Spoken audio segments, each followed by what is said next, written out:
Bienvenue dans une nouvelle histoire pour s'endormir. Ce soir, embarquons dans un voyage fascinant avec Jack London, maître des récits d'aventure et de nature sauvage. Les enfants des eaux nous plongent dans un univers où l'homme et l'océan s'affrontent dans une lutte silencieuse. Une histoire où la mer, impitoyable et envoûtante, façonne le destin de ceux qui l'habitent. Dans cette nouvelle, Jack London nous fait découvrir un monde de mystère et de survie, où la nature impose ses propres règles. Installe-toi confortablement, ferme les yeux, et laisse-toi porter par ce récit captivant. J'écoutais d'une oreille excédée la mélopée interminable du vieux Kohokumu. Il célébrait les hauts faits et les aventures de Maui, le demi-dieu, le Prométhée de la Polynésie, qui pêcha la terre ferme du fond des océans au moyen d'hameçons attachés dans l'espace, souleva ensuite le firmament, au-dessus de cette terre sur laquelle les hommes devaient marcher à quatre pattes, faute de la hauteur suffisante pour s'y tenir debout, força le soleil à s'arrêter, en prenant au lacet ses 16 pattes, et enfin l'amena à parcourir son orbe plus lentement. Le soleil évidemment syndiqué croyait en la journée de 6 heures, tandis que Maui tenait au régime des 12 heures de travail. Voici exactement les paroles du Mel, chant de louange, de la reine Liliuokalani, ajouta Kohokumu. Maui s'agita et combattit le soleil, avec un nœud coulant qu'il lui lança, et l'hiver vainquit le soleil, et l'été fut vaincu par Maui. Né moi-même dans les îles, je connaissais les mythes d'Hawaï mieux que le vieux pêcheur, mais je ne possédais pas cette belle mémoire qui lui permettait de les débiter pendant des heures entières. « Et tu crois tout cela ?» lui demandai-je dans la douce langue d'Hawaï. « Ces choses se passaient il y a très longtemps, » dit-il d'un air pensif. « Je n'ai pas vu Maui de mes propres yeux. Mais depuis des siècles, nos vieillards nous l'ont raconté. Et moi, qui suis vieux à présent, je le raconte à mes fils et à mes petits-fils qui le transmettront à leurs descendants jusqu'à la fin des siècles. Alors, insistai-je, tu crois à ces balivernes? Tu crois que Maui a pris le soleil au lasso comme un cheval sauvage et qu'il a soulevé le ciel au-dessus de la terre? Je suis un homme sans grand mérite et de peu de sagesse, ô Lakana, répondit le pêcheur. Pourtant, j'ai lu la Bible que les missionnaires ont traduite pour nous en hawaïen, et j'y ai vu que votre héros du commencement a créé la terre, le ciel, le soleil, la lune, les étoiles, et toutes les espèces d'animaux, des chevaux aux cafards, des 1000 pattes, et des moustiques aux poux de mer et aux méduses, l'homme et la femme et tout le reste, tout cela en 6 jours. Eh bien, Maui n'en a pas fait autant. Il n'a rien fabriqué. Il a simplement mis les choses en ordre, et il lui a fallu un temps infini pour les améliorer. En tout cas, il est plus facile et plus raisonnable de croire un petit mensonge qu'un gros. Que répondre à cela? Son raisonnement me déconcertait par sa logique. De plus, je souffrais d'une violente migraine. Le plus troublant, comme je dus bien l'admettre en mon fort intérieur, c'est que la théorie de l'évolution nous apprend que l'homme a marché à 4 pattes avant de se tenir debout. D'autre part, l'astronomie prouve que le temps de la révolution de la Terre sur son axe diminue régulièrement, augmentant ainsi la durée du jour. Et les sismologues affirment que toutes les îles d'Hawaï ont émergé du fond de l'océan sous l'action volcanique. Par bonheur, j'aperçus une gaule de bambou placée à quelques centaines de pieds de nous, qui brusquement se livrait à une danse endiablée. Cet incident mit fin à une discussion stérile. Kohokumu et moi, nous nous empressâmes de ramer vers elle. Kohokumu saisit la canne de bambou et tira de l'eau un ukikiki de 60 cm, qui se débattait vigoureusement à l'hameçon, faisant miroiter au soleil ses brillantes écailles d'argent, pour venir enfin bondir au fond du canot. Ko'okumu prit alors une pieuvre qui agitait ses tentacules visqueux, et d'un coup de dent lui arracha un morceau de chair vive, dont il se servit pour réamorcer sa ligne, avant de la rejeter à l'eau. La gaule continua de flotter à plat, tandis que le canot dérivait lentement. Tout en surveillant autour de lui ses lignes rangées en demi-cercle, le vieillard s'essuya les mains sur ses flancs nus et entonna le chant monotone et centenaire de Kwali. Oh, le grand hameçon de Maui, Manai Ikalani fixé aux deux. Une corde tressée de terre attache l'hameçon, lancé de l'altier Kawiki. Son appât est Talae au bec rouge, l'oiseau consacré à Ina. Il plonge profondément jusqu'à Hawaï, se débattant et étouffant dans la douleur. La terre est soulevée du fond des eaux. Elle monte et flotte vers la surface. Mais Ina a caché une aile de l'oiseau et rompu la terre au-dessous de l'onde. Au fond, la patte a été arrachée et aussitôt dévorée par les poissons, les uluas des bas-fonds bourbeux.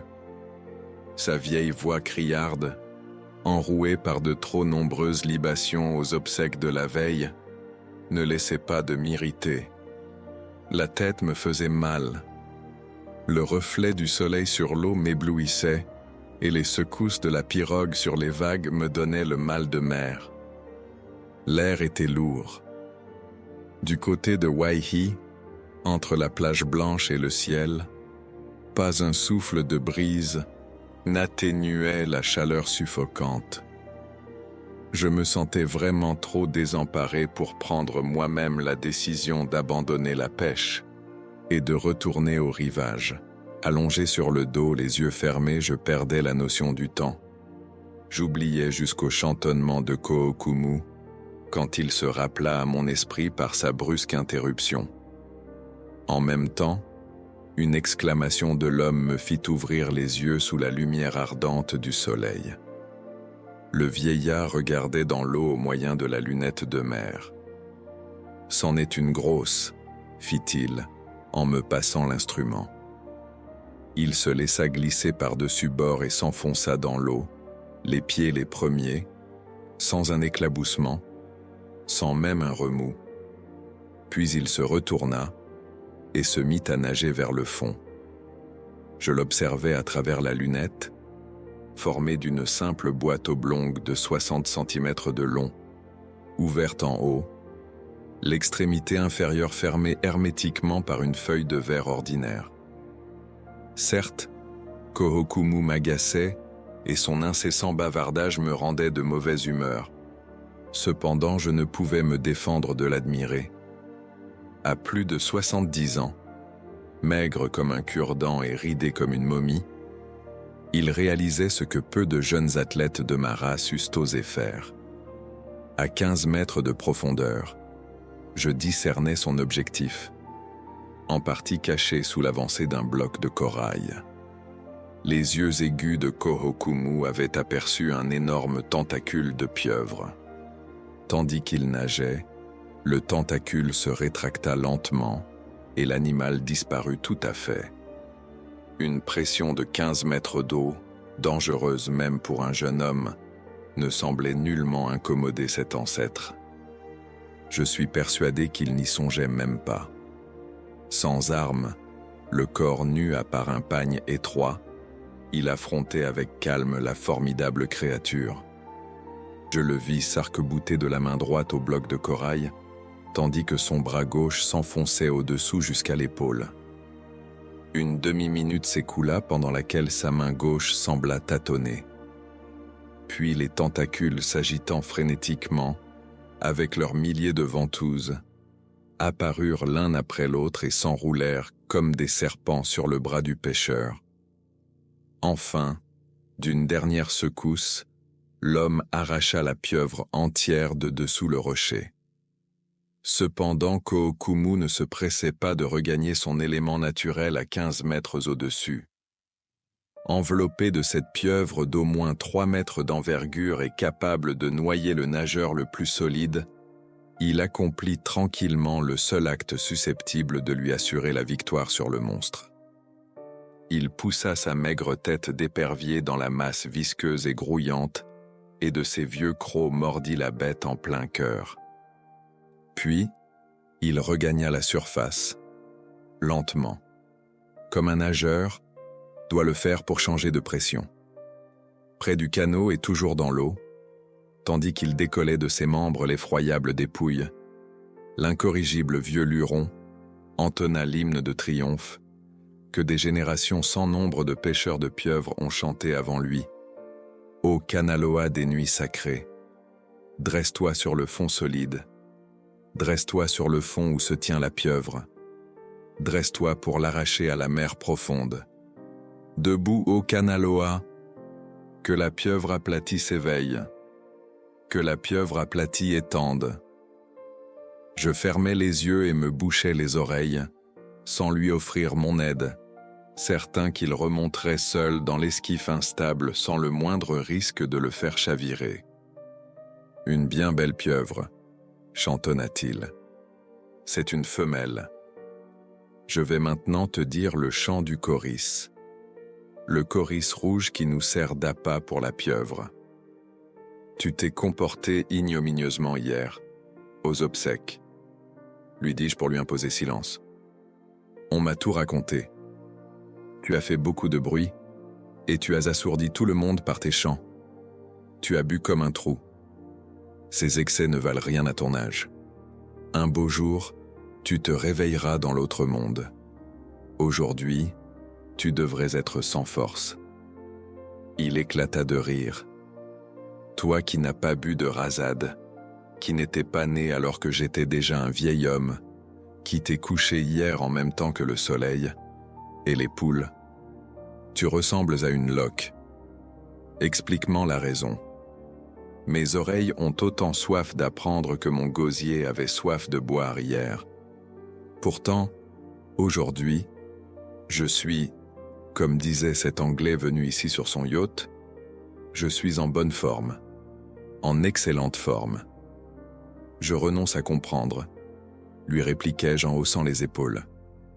Un fait certain est que le diable ne veut pas de toi. Ta réputation comme chanteur t'aura précédé aux enfers. Non, dit-il après avoir longuement réfléchi. Tu te trompes. Le diable me recevra au contraire avec plaisir, car je lui réserve quelques jolis chants, des histoires scandaleuses, des aventures sur les hauts aliis, dignitaires. Laisse-moi t'expliquer le secret de ma naissance. Fils de l'océan, je suis né dans un canot double au cours d'une tempête, à l'entrée de la passe de Kahulave.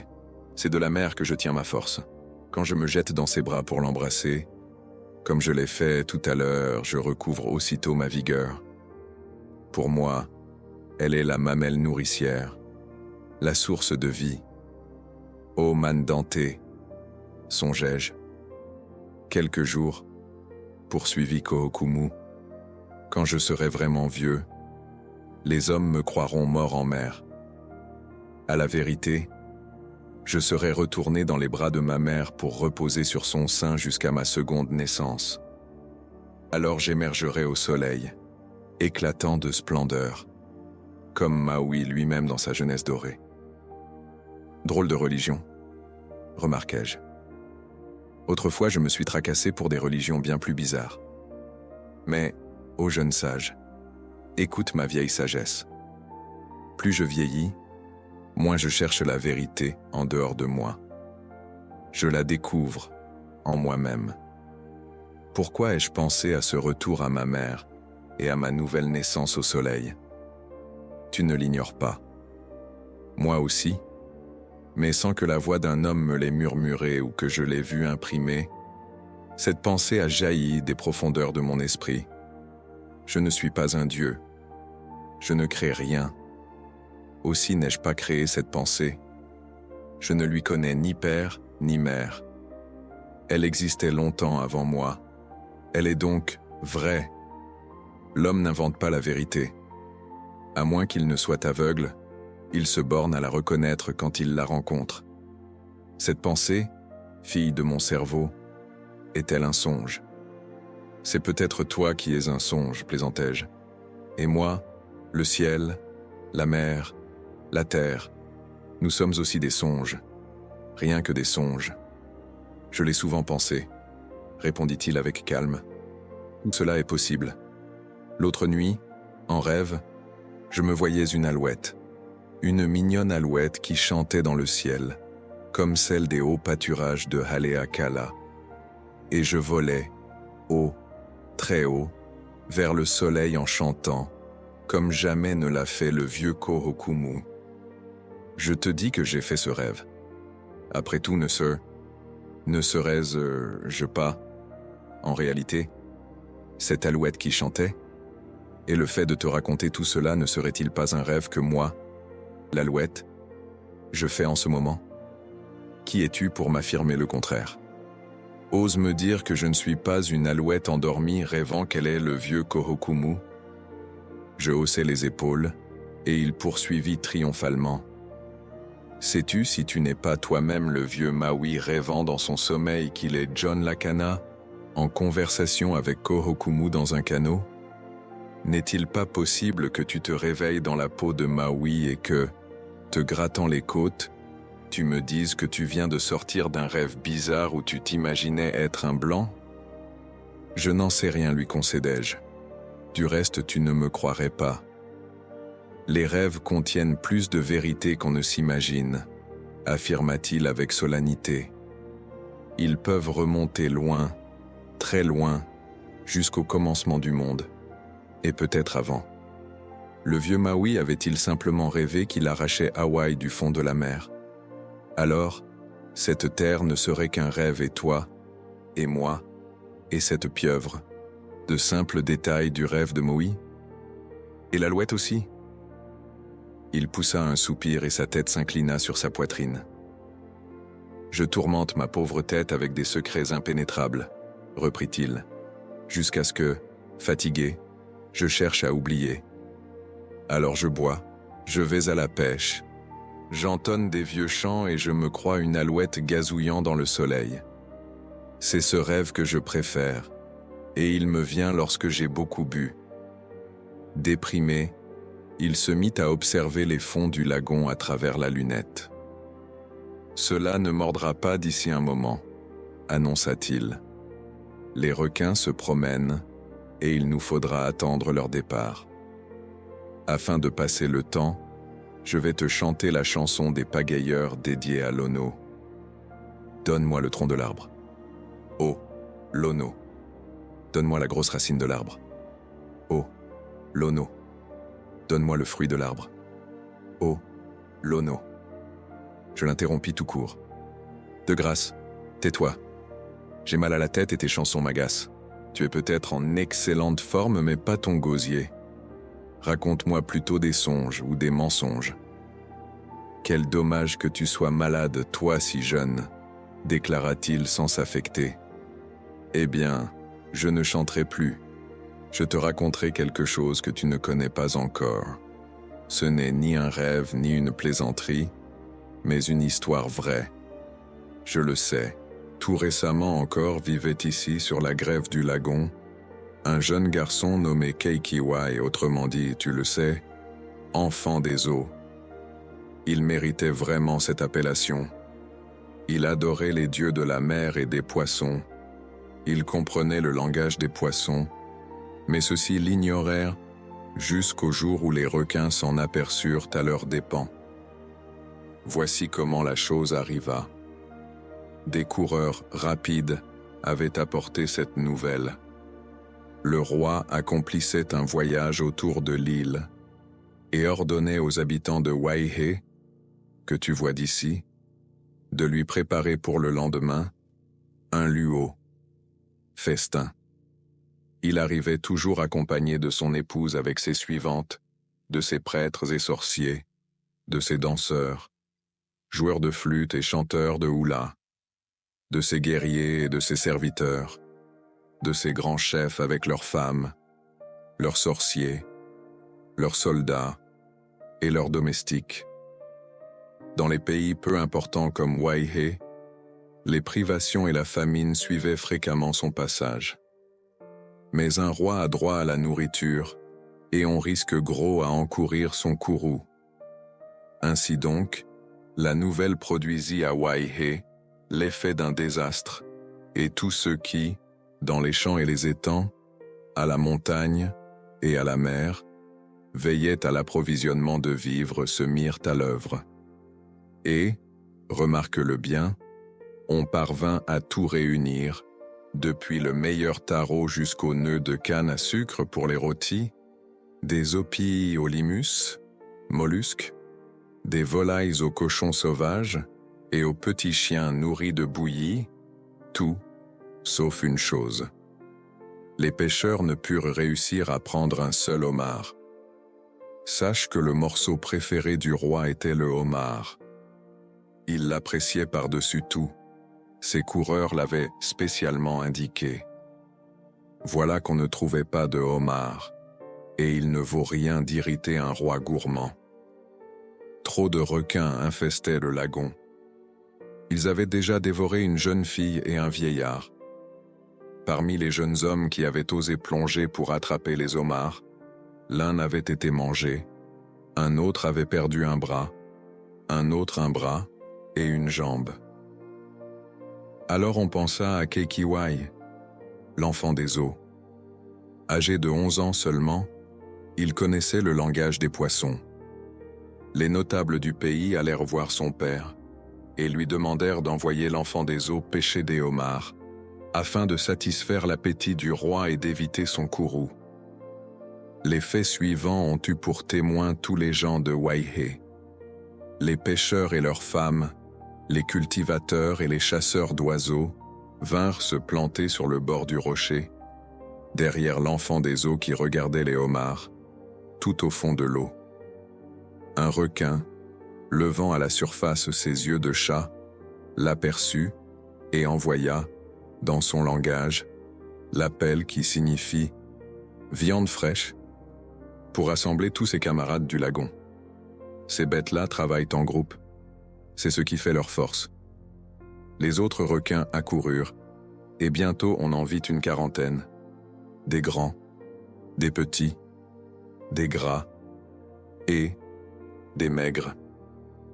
Ils se consultèrent, se disant l'un à l'autre « Regarde cette friandise, ce morceau exquis de tendre chair humaine non imprégnée de sel marin, que nous connaissons trop, ce mets savoureux que nos ventres engloutiront et dont nous extrairons toute la saveur. » Il se racontait encore bien d'autres choses. Il vient chercher les homards. Il ne ressemble pas au vieux d'hier, tout desséché par l'âge, ni à ce jeune esthète aux membres musclés, mais il est bien tendre, si tendre qu'il fondra dans nos gosiers avant d'arriver à nos estomacs. Quand il plongera, sautons tous sur lui, et le plus vénard l'attrapera. Un coup de dent et il disparaîtra dans le ventre du plus chanceux d'entre nous. Keikiwai, l'enfant des eaux, comprenait leur langage et les entendait comploter. Il adressa alors une prière dans ce même idiome à leur dieu Moku Ali. Les requins l'écoutaient, en battant de la queue, et clignaient leurs yeux de chat, pour montrer qu'ils le comprenaient. Enfin il dit « Je vais maintenant aller chercher un homard pour le roi, et il ne m'arrivera aucun mal car le requin qui a la queue la plus courte est mon ami et me protégera. » Ce disant, il ramassa un caillou de lave et le lança dans l'eau où il tomba avec bruit à une dizaine de mètres sur le côté. Les 40 requins s'élancèrent, pendant que le gamin plongeait. Avant qu'ils se fussent aperçus de leur erreur, l'enfant avait eu le temps de remonter et de sortir de l'eau, tenant dans sa main un gros homard, une femelle, pleine d'œufs, pour le roi. « Ah !» dirent les requins furieux. « Il y a un traître parmi nous. L'enfant délicieux, le morceau de choix a parlé, et il a dénoncé son sauveur. Il faut comparer la longueur de nos queues. » Alors ils s'alignèrent, côte à côte, en une longue rangée, ceux à queue courte trichaient et s'étiraient pour gagner un peu plus de longueur, les autres s'étiraient aussi pour ne pas se laisser dépasser. Enfin, furieux contre celui à qui ils découvrirent la queue la plus courte, ils se jetèrent sur lui de toutes parts et n'en laissèrent pas une miette. Ensuite, ils attendirent que l'enfant des eaux plongeât de nouveau. Celui-ci répéta sa prière à Moku Ali. « Fais que le requin qui a la queue la plus courte soit mon ami et me protège. » Puis il jeta un morceau de lave, mais cette fois à 10 mètres de l'autre côté. Les requins se ruèrent au bruit. Dans leur précipitation, ils se cognaient les uns dans les autres en battant de la queue. L'eau n'était plus que mousse autour d'eux, et ils ne voyaient rien. Chacun supposait qu'un autre avalait le bon morceau. Pendant ce temps, l'enfant des eaux remontait avec un second homard superbe pour le roi. Alors, les 39 requins mesurèrent leur queue et dévorèrent celui qui avait la plus courte. Il n'en resta plus que 38. Et l'enfant des eaux refit ce que j'ai déjà dit, et les requins renouvelèrent la scène de tout à l'heure. Or, à chaque requin mangé par ses frères, un gros homard montait sur le rocher. Bien entendu, le mesurage des queues provoquait maintes querelles et contestations. Mais en fin de compte, le droit et la justice prévalurent. Lorsqu'il ne resta plus que 2 requins, c'étaient les 2 plus gros de la bande primitive. L'enfant des eaux prétendit encore que le requin à la queue la plus courte était son ami, et les leurra encore avec un caillou, puis ramena un homard sur le rocher. Les 2 requins s'accusèrent mutuellement. Tout. Ce de somme. Grand car. Qui mangerait l'autre, et celui qui montrait la queue la plus longue demeura vainqueur. Arrête, Okmu, interrompis-je. Rappelle-toi que ce requin avait déjà. Je devine ce que tu vas me dire, fit-il, en reprenant la parole. Et tu as raison. Il lui fallut longtemps pour avaler le 39e requin, car le ventre du 39e en contenait déjà 19 autres, et son propre ventre 19, et il ne se sentait plus aussi affamé qu'au début. Mais n'oublie pas qu'au commencement c'était déjà un très gros requin. Il lui fallut si longtemps pour avaler son camarade et les 19 autres à l'intérieur de celui-ci, qu'il dévorait encore à la tombée de la nuit.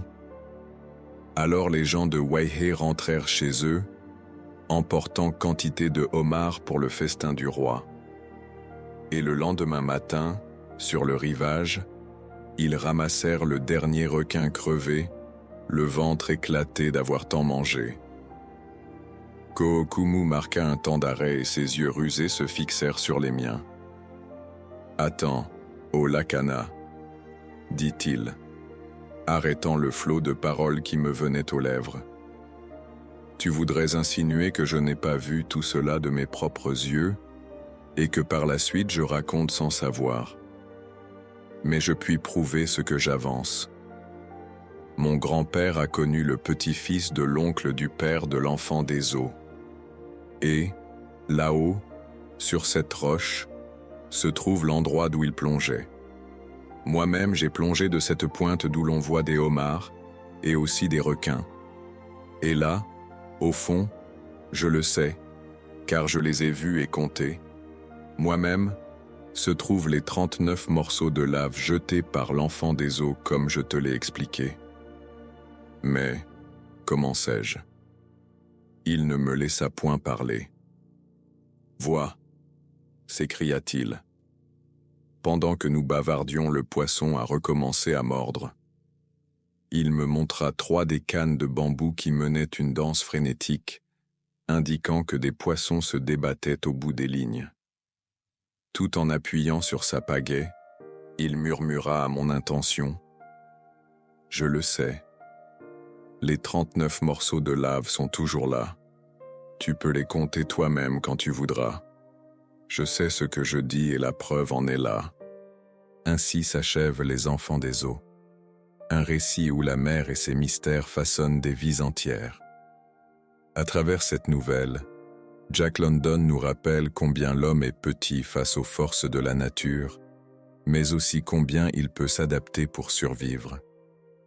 Si cette histoire t'a transporté, n'oublie pas de t'abonner pour découvrir d'autres récits immersifs et fascinants chaque soir. Bonne nuit et garde un œil sur l'horizon.